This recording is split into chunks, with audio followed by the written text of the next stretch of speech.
How neat is that?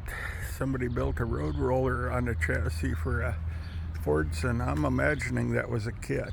You can see it's not welded together anywhere. It's all riveted together. Those didn't have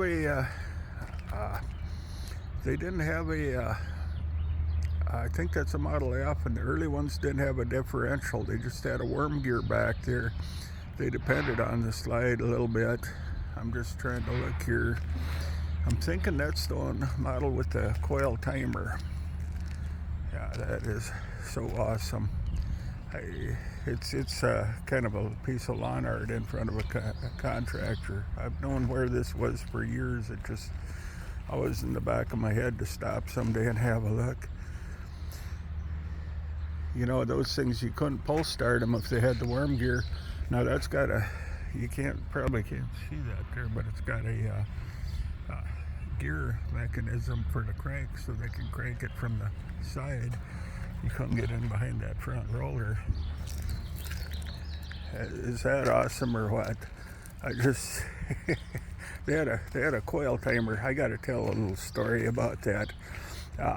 I knew a guy with a Model T. It was basically the same engine, and he would spin the crank 2 complete revolutions, stop at just the right spot. He would turn the battery. They had a dry cell battery to run the coil timer. It just kind of made a buzzing noise. You knew it was good. He'd hop in. He would turn the switch on so the timer would start buzzing, and he would advance the timing, and the thing would just start up just pretty from a dead stop. What he was doing, he was lining up his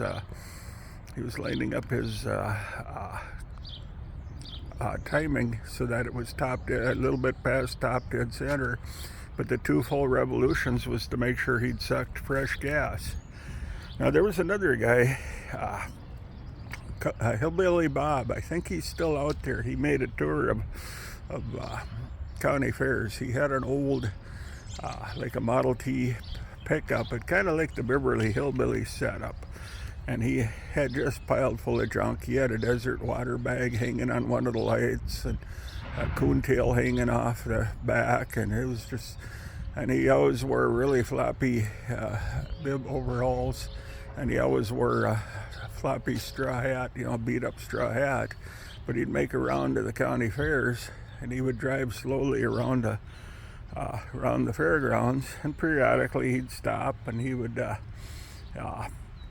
park a little bit, and then he'd come back over and he would do the same thing. He would go goof with it a little bit, and he'd turn the crank a few revolutions, and then it wouldn't start, and he'd go goof with it a little bit and it wouldn't start, and then he'd kick it. But if you ever watched, his hand was reaching in the window to advance the timing, and it would start up, and then he'd jump back like he was surprised. I just kind of enjoyed that stuff. Well, thank you.